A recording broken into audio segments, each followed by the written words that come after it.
What's up, guys? It's me, Elvis with ATG, and I'm back. Today we have vlog number 4.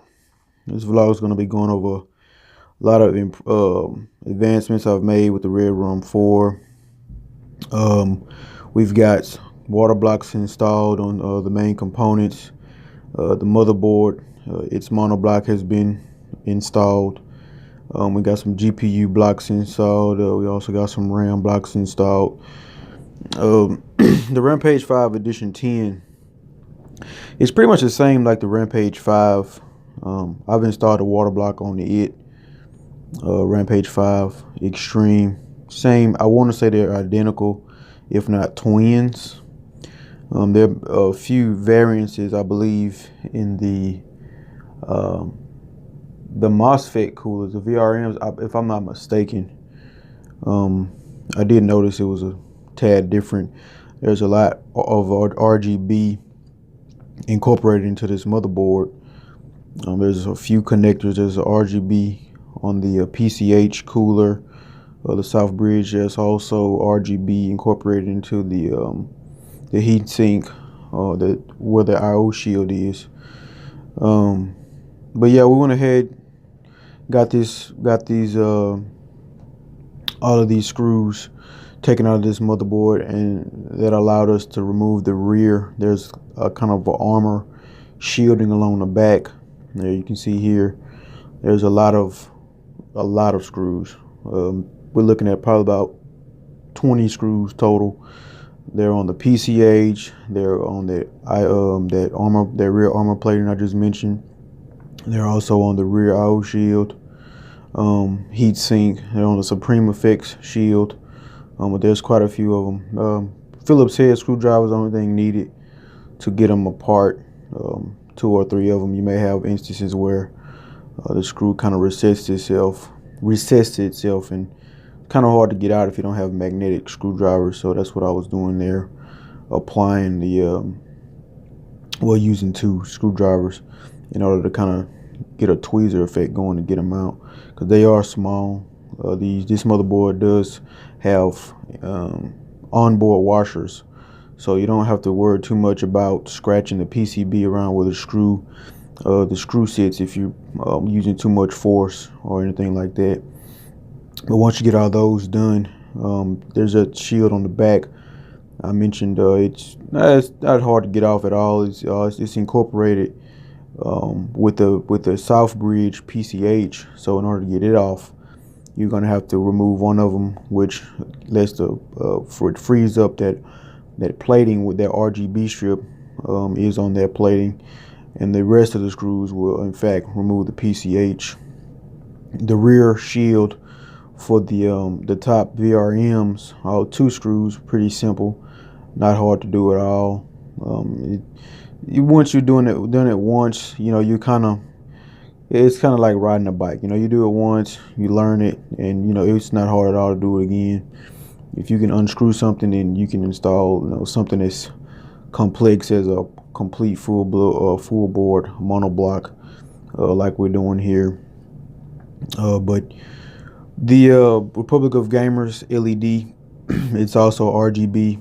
All of these in which they had connectors, so quite a few connectors to disconnect. Tweezers will do just fine, or if you got some needle nose pliers, I prefer to use needle nose pliers. Once you get all those unscrewed, the rear VRM backplate and the IO shield screws, they are 1. So once you get those free, you can go ahead and remove the rear IO shield heatsink, and the VRM heatsink is 1. You kind of want to be careful with it though, because there's again connectors. They're really flimsy wires. They're not thick at all. So with it having an RGB incorporated into it, you got to kind of watch it, because if you pull it too hard, you may in fact rip it right out of the connector on either end. They're not using any heavy gauge, because it's just an LED light. There's no reason for it. So once you got that freed up, just grab a set of tweezers if you got them.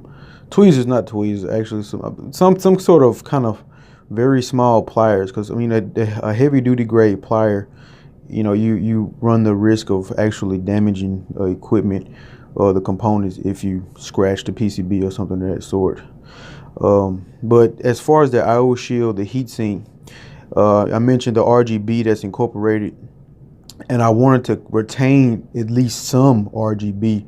The Rampage 5 Extreme, I retained the heatsink, the IO heatsink, because it did in fact have the ROG Extreme insignia, the logos, plating. But this one is held together with some really heavy glue. It's hot glue, or it's really strong adhesive. I made an attempt to use a heat gun to try to get it off and kind of free it up, make it kind of weak so I could slide it out of there. The Rampage 5 Extreme, the one I did, it was, I don't even think it had glue in it. It was some really kind of, I want to say kind of putty like, and I just kind of slid it off. But this one, it was a pain. I had to heat it up. It didn't work. The adhesive was still holding. I eventually kind of twisted it and kind of gave it a lot of torsion, and that way it made the copper plate, the pipe, really weak, and I just kind of bent it off very, very close to the edge. You'll see here, because I mean it just would not budge.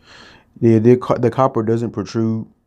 Later I'm going to take something and kind of file it down a little bit more so I can get a really nice, good flush finish, and I'm going to paint it with some black plastic dip or something. It won't be seen. It's completely out of the field of view, the way that this motherboard is going to be situated in the Core P7. So I'm not worried about that at all, but I'll get back to that later. Once that's done, I was able to retain all the LEDs. They should be in full functioning. I'll pop that right back on. Once I've done that, I went ahead and removed the CPU socket, pasted both the PCH, the soft bridge chipset, and of course the processor, and I was ready to put the monoblock on. It's really simple. You seated one, if you seated a CPU cooler, a heavy water block, an EK, they're all the same. This one is just, think of putting two together and doing them both at the same time. The chipset is not very large at all. It's just very, very small square. Just pretty much lining them up. All the holes will line up correctly. These EK monoblocks are very well made, so the instructions also included with it will make it, it'll be just a breeze. So we got that mounted up into the Core P7. It looks pretty good. I like it. I didn't want to go with the RGB edition of the Rampage Edition 10 monoblock because I didn't want to put too much silver and black on it. So with it being clear acrylic, I can run that red cooling in there, and it'll add some more color to it versus just staying that brushed aluminum silver kind of and black kind of look. But so that was done. Got that all taken care of. Now I had to went ahead and go and install the GPU blocks. Pretty simple, same difference I've done it a lot of times before. Mostly screws, not hard at all. If you've done one, you've done them all kind of deal. It's not very complicated. It's very tedious type of thing. You have to take your time with it. A few screws, and once you're done with that, you're pretty much home free. Once you get that air cool off, again, you got to kind of watch out for those connectors, because there are quite a few connectors on these cards these days, with them incorporating RGB and different types of fan implementations and things like that. So like I said, once you get that air cool off, because it is the more bulk of the card, you're pretty much home free. And then from there is just getting the chip cleaned up, the GPU cleaned up, and getting the VRAM chips cleaned up, and getting some thermal paste and thermal pad applied, and putting the new water block on. This one didn't take very long at all. I did one quite quickly. Once I got that one done, it was EVGA. It's worth mentioning that they did incorporate a very, very over-engineered cooling plate on their card. It was an extra step, but it wasn't nothing too difficult. Like I said, done one, done them all. But once we got that removed. Both of them removed the air cooler and that cooling plate. Got the chip cleaned up. Got the VRAM chips cleaned up. Started applying some thermal pads. Very, very tedious process, but we don't want to do a rush job in these type of things, because when you rush them, then um, you may end up compromising the cooling capabilities of the water block itself. So just getting everything tuned in and dialed in correctly, it'll save you a lot of reworking and troubleshooting later on down the road when something is not working right and have no idea why it's done. But once we're done with that, we got them all squared away. Applying the thermal paste, pretty much the last step, and then of course throwing the water block on. Now a lot of people, there's always a debate about thermal paste. Whenever thermal paste comes up into the discussion, people will swear by their methods and just put the paste on. As long as I believe Jay's 2 cents did a video. Shout out to Jay's 2 cents. He applied so much thermal paste to a GPU and it still didn't make any differences worth mentioning. As long as you have a nice amount, a clean, neat amount, not too much running over the edge, you'll be fine. I prefer to actually drop some on there, right in the center, right dead center, and just take my finger and actually spread it around.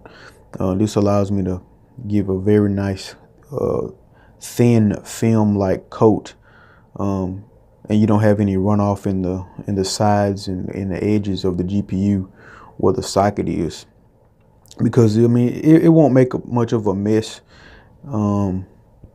that's noticeable.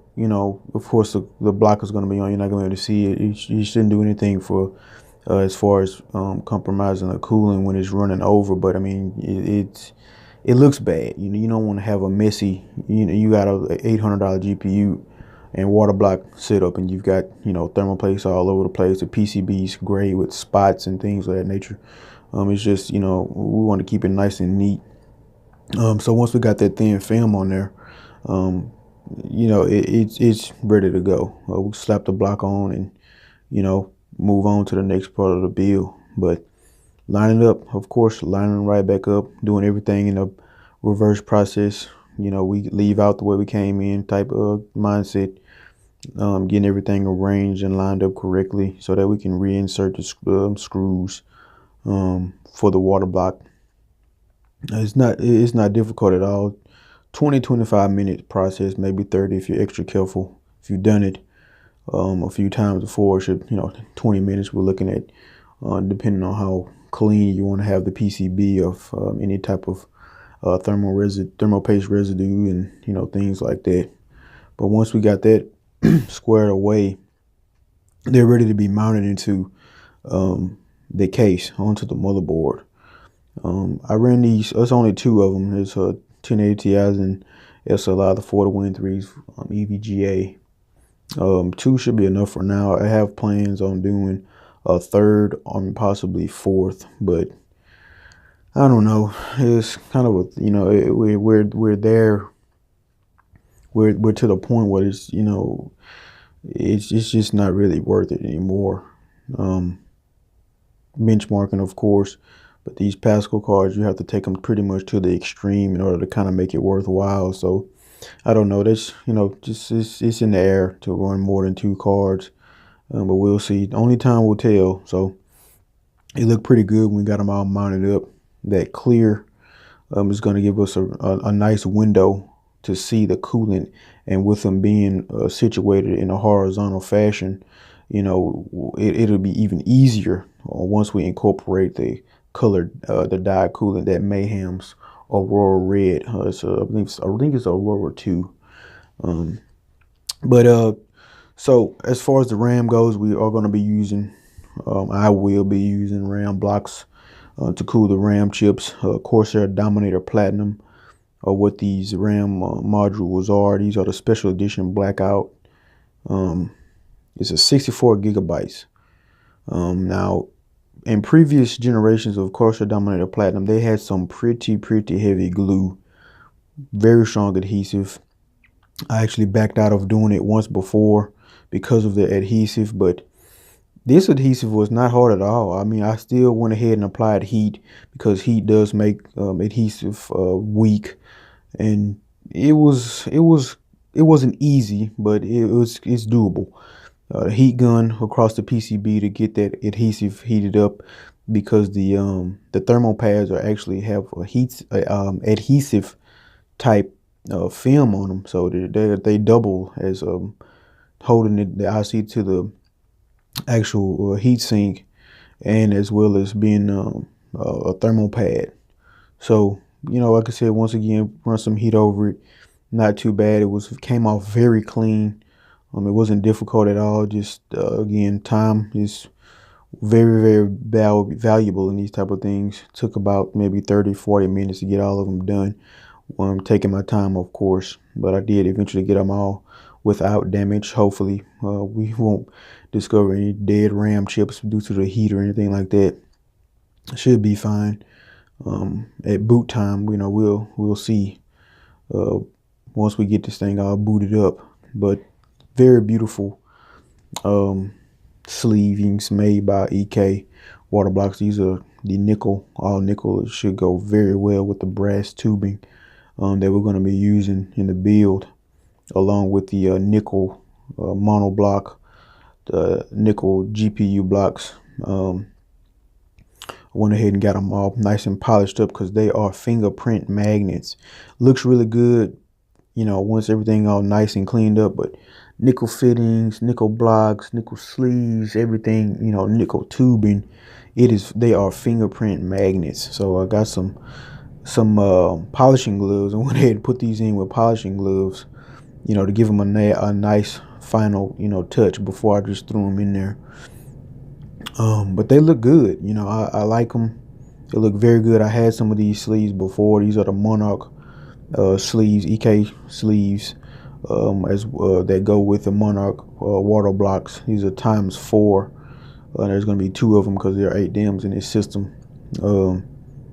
But I had them before. They were painted a different color. You won't be able to see the nickel up under the Monarch block. You'd have to look at them from the side, or in this case, since this motherboard is mounted in a horizontal fashion, you'd have to look at them downward. But it just, that extra touch will still mean something, to the build. It adds that extra oomph, as far as, when people look at it and they all at it. But get them all polished up. All the fingerprints are gone. They look very good. Alongside this nickel water block, and the nickel GPUs, all from EK. EK makes some very fine water blocks. Never had a problem with it. Never had a problem with them whatsoever in all of my years of use with EK. I've always used the nickel. I do own an acetal EK Supremacy X99 water block. Is mainly for my testing. In my test bench, I use it in a kind of a test loop I have, but for the most part, I've always ran the clear acrylic and the nickel water blocks. I mean, the acetal, they look good as well, but they've just never been my color choice. I've always preferred to stick with the clear to run some colored coolant. The most previous one, the redruM 3, was actually black. The one before that was red, blood red, EK blood red, of course, EK FTW. But this one's gonna be Mayhem's coolant. It should look very good. It has that shimmery effect to it. That shimmery. It's kind of a light reflecting silver flake type deal. So that reflecting through these clear acrylic blocks should look very good. I'm hoping it does. Just it reflects light pretty well, just as the brass tubing and the sleeve and all the rest of the nickel fittings, they reflect light. So it should incorporate, just mesh together pretty well. I do have a few other things to do. Complete the loop, of course. This is pretty much the end of the line of the loop, so to speak. The loop begins at the 560 millimeter radiator on the left, and it kind of works its way in one big loop, with the midpoint being that 480 millimeter to the right of the motherboard, and it'll make its way there. So once we get all this kind of figured out, I'm going to be doing some more tubing runs, and I'll figure out where the rest of the components that is there's a 150 millimeter reservoir I still need to incorporate. Once I get that done, I'll pretty much be ready to go. Make sure you guys are subscribing, liking my videos, comment, let me know what you guys want to see. Join Computer Enthusiast Master Race on Facebook, of course.